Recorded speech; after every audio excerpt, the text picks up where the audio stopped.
केदारनाथ नहीं जा पाता है तो वो यहाँ पे भी केदारनाथ जी का मंदिर है, जिनमें आपको मैंने बताया 5 मंदिर मुख्य हैं, तो उनमें केदारनाथ जी का भी मंदिर है। तो वहाँ जो आदमी वहाँ नहीं जा पाता, यहाँ भी अगर दर्शन करता है तो उसकी मान्यता बराबर हो जाती है। इस पूरे मंदिर प्रांगण में 124 छोटे और बड़े शिवलिंग आपको देखने को मिलेंगे। तो ये जो नीचे आप देख रहे हो ये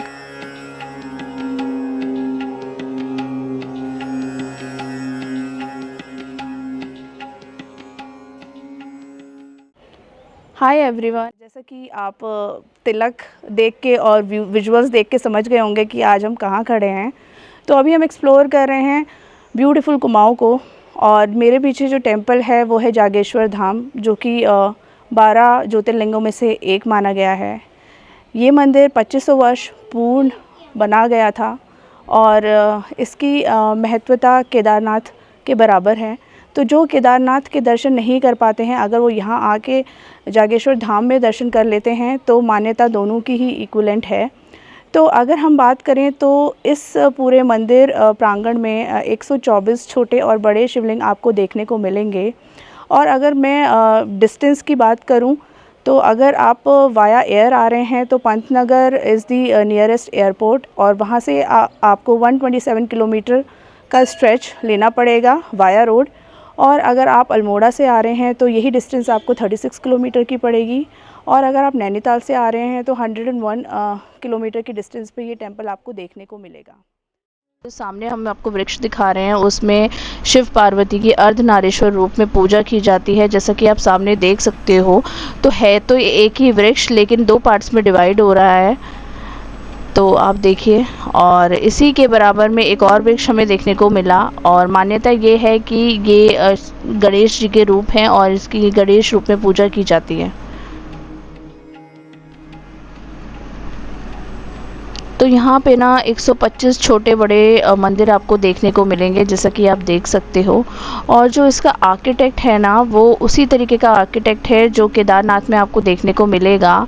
तो जिस तरीके के पत्थर वगैरह लगाए हैं केदारनाथ में, उसी तरीके के पत्थरों से यहाँ पे भी काम किया गया है।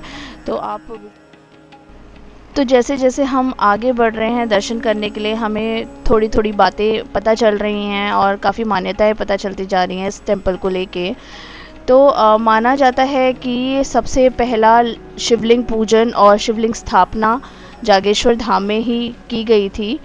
और शंकराचार्य जी ने यहाँ पे कुछ मंदिर भी बनवाए थे, जिसमें से केदारनाथ जी का भी एक टेंपल है, उसका दर्शन भी हम आपको कराएंगे। तो मान्यता ये है कि जो लोग केदारनाथ दर्शन के लिए नहीं जा पाते, क्योंकि रास्ता काफ़ी टफ है और काफ़ी दूरी पे केदारनाथ मंदिर है, तो उस टाइम पे ना ये हुआ करता था कि पुराने टाइम पे कोई ऐसे ट्रांसपोर्टेशन नहीं हुआ करती थी, सबको पैदल ही यात्रा करनी पड़ती थी। तो इसलिए शंकराचार्य जी ने ना यहाँ पे केदारनाथ का एक मंदिर बनाया। तो जो लोग केदारनाथ नहीं जा पाते, वो लोग आकर जागेश्वर धाम में केदारनाथ जी के दर्शन कर सकते हैं। और इसकी भी मान्यताएं उतनी ही है जितनी कि केदारनाथ में दर्शन करने के बाद आपको फल प्राप्त होता है। तो ये देखिए, ये तांडेश्वर महादेव जी का मंदिर है, और यहाँ पर भी आपको एक छोटे बड़े शिवलिंग देखने को मिलेंगे। तो जितने भी यहाँ पे मंदिर हैं, उसमें हर एक मंदिर के अंदर आपको शिवलिंग देखने को मिलेगा। तो चलिए चलते हैं और केदारनाथ जी के टेंपल के दर्शन कराते हैं आपको। और जो लोग इतनी दूर नहीं आ सकते, उनके लिए हमने विजुअल्स कैप्चर किए हैं। तो ये वो मंदिर है जिसके बारे में हम बात कर रहे थे आपसे। तो ये जो नीचे आप देख रहे हो ये कमल कुंड है।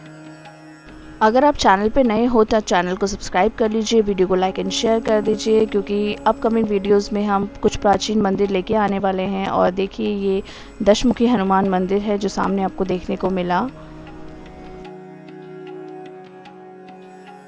तो दोस्तों, जैसे कि आप देख सकते हो मेरे पीछे ये छोटे छोटे मंदिर, तो हम अभी हैं जागेश्वर धाम में, और पंडित जी थोड़ा सा हम लोग को डिटेल देंगे कि क्या मान्यता है जागेश्वर धाम की और कब ये मंदिर डेवलप हुआ।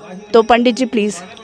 यहाँ पे जागेश्वर धाम में 125 मंदिरों का समूह है, जिनमें यहाँ पे 5 मंदिर मुख्य हैं। सर्वप्रथम मुख्य मंदिर ज्योतिर्लिंग, जो हमारे भारत में 12 ज्योतिर्लिंग हैं, उनमें 8वें नंबर में आते हैं नागेशम दारुका बने। नागेश भगवान शंकर का नाम है, और ये आपको पूरा जंगल जो दिख रहा है ये दारुका बने। इसको हिंदी में देवदार बोलते हैं और संस्कृत में दारुक बोलते हैं। दारुक माने देवदार, वन माने जंगल, नागेश बाबा का नाम है। फिर उसके बाद दूसरे नंबर में हनुमान जी हैं, ये सिद्धपीठ हैं, दक्षिणमुखी हनुमान जी हैं। तीसरे नंबर में आते हैं पुष्टि माता जी, ओम त्र्यंबकम यजामहे सुगंधिम पुष्टिवर्धनम।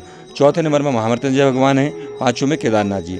इस तरीके से ये 5 मंदिर की जो हमारी रोज़ाना 3 टाइम पूजाएं होती हैं, ये 5 मंदिरों में होती हैं। उसके बाद हम जाते हैं भैरव जी में। तो यहाँ पे 7वीं शताब्दी में ये पहले जो है पांडवों के टाइम में लकड़ी में थे बताते हैं, उसके बाद 7वीं शताब्दी में ये पत्थरों में इनका निर्माण किया गया। जी, जय भोलेनाथ, जय श्री राम। में बोलते हैं केदारनाथ में बोलते हैं कि इनका थोड़ा सा हिस्सा दिख रहा है और हाँ, बाकी बिल्कुल, हिस्सा बिल्कुल, यहाँ पे है, तो वो बिल्कुल। क्या स्टोरी है, थोड़ा वो सा बताओ। ऐसा ना, आदमी केदारनाथ नहीं जा पाता है तो वो यहाँ पे भी केदारनाथ जी का मंदिर है, जिनमें आपको मैंने बताया 5 मंदिर मुख्य हैं, तो उनमें केदारनाथ जी का भी मंदिर है। तो वहाँ जो आदमी वहाँ नहीं जा पाता है, यहाँ भी अगर दर्शन करता है तो उसकी मान्यता बराबर हो जाती है। ठीक है, जी। ठीक है। और पंडित 3 टाइम आरती का टाइम क्या तो रहेगा? एक तो सुबह 4 बजे होता है, हाँ जी, और उसके बाद होता है दोपहर को 10 बजे सुबह करीब भोग लगता है बाबा को। उसके बाद शाम को 6:30-7 बजे के टाइम आरती होती है। ये 3 टाइम होती हैं, ठीक है। ये 5 मंदिरों में होती है।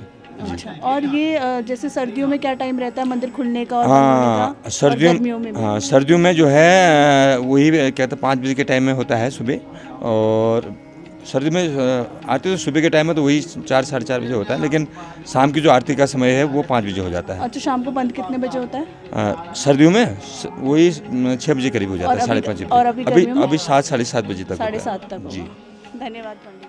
और वहीं अगर हम बात करें सर्दियों में टेंपल कितने बजे ओपन होता है, तो सर्दियों में ये टेंपल मॉर्निंग में 6 बजे ओपन होता है और शाम को 5-5:30 बजे बंद हो जाता है। वहीं गर्मियों में ये 4 बजे खुलता है और शाम को 7:30 बजे बंद होता है। उसी प्रकार से अगर हम आरती की बात करें तो दिन में 3 बार इनकी आरती होती है, और सुबह की आरती का टाइम है 4 बजे, और उसके बाद 10 बजे के बाद एक आरती होती है, उसके बाद भोग लगाया जाता है भगवान जी को, और वही शाम की आरती 6:30 बजे होती है और 7:30 बजे तक मंदिर पूरा बंद होता है। तो देखिए यहाँ पे रुद्राभिषेक भी हो रहा है, और रुद्राभिषेक ना जनरली मई से लेके जुलाई मंथ में विशेष मान्यताएं हैं इसकी। और यहाँ पे जो पूजा स्टार्ट होती है रुद्राभिषेक की वो 2100 से स्टार्ट हो जाती है, और अगर आपको यहाँ पे पूजा अर्चना करानी है तो आप डायरेक्टली आके करवा सकते हैं, ऐसी कोई प्रॉब्लम नहीं होगी। अगर आप अपना सामान लेके आना चाहते हैं तो भी कोई प्रॉब्लम नहीं है, और आपके पास सामान नहीं है तो भी आप इजीली करवा सकते हो।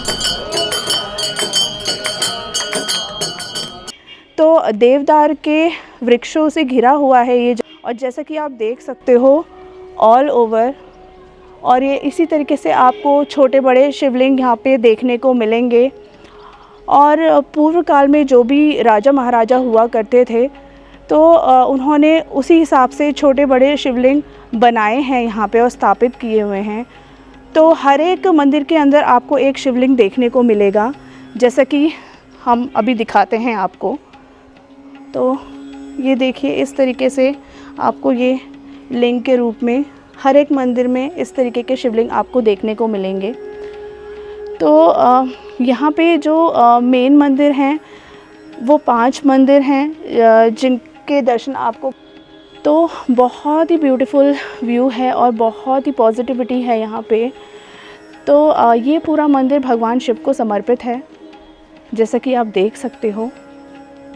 और ये पूरा 360 व्यू हम आपको दिखाएंगे मंदिर का।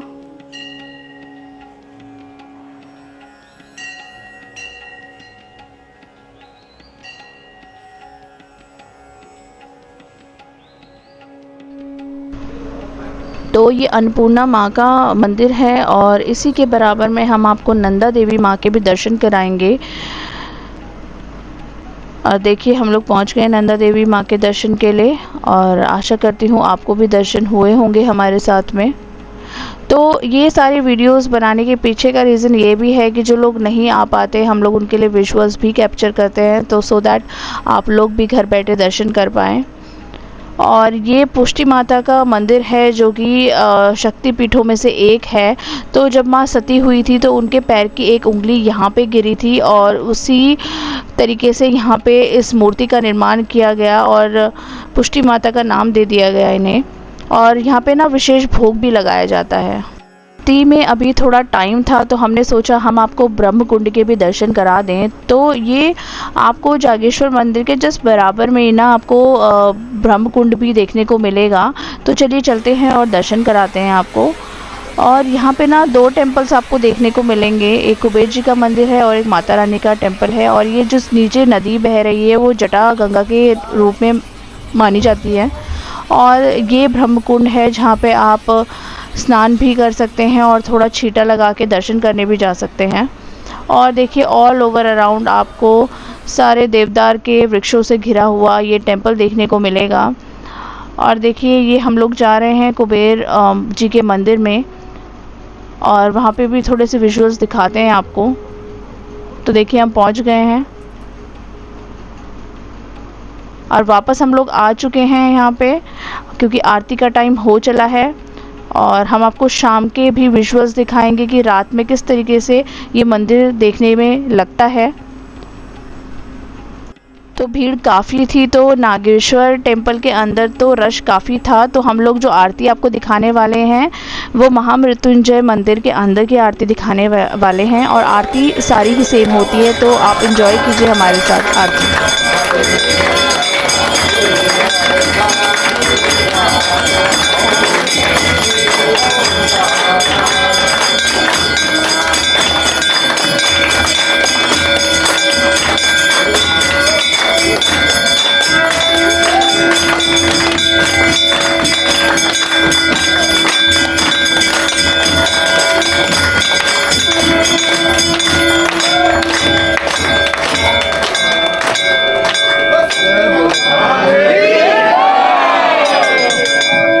उमापति महादेव की और रामचंद्र की सुत हनुमान की।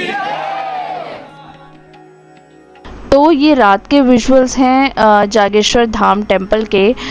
तो हमारी कोशिश यही थी कि हम आपको सुबह के विजुअल्स और नाइट के विजुअल्स दोनों ही कैप्चर करके दिखाएं। तो गाइस आशा करते हैं आपने भी हमारे साथ आरती एंजॉय की है जागेश्वर धाम पे। तो hope this video likes you good, और आप जल्दी ही अपनी आइटिनरी में भी जागेश्वर धाम को ऐड कर लीजिए। और जब भी कुमाऊं डिवीज़न की तरफ एक्सप्लोर करें तो इस एरिया पे ज़रूर आइए, बहुत ही शांति की अनुभूति मिलेगी आपको, बहुत ही अच्छा आपको फील होगा। Thanks for watching guys, and और मिलते हैं एक नई वीडियो के साथ एक नई लोकेशन में।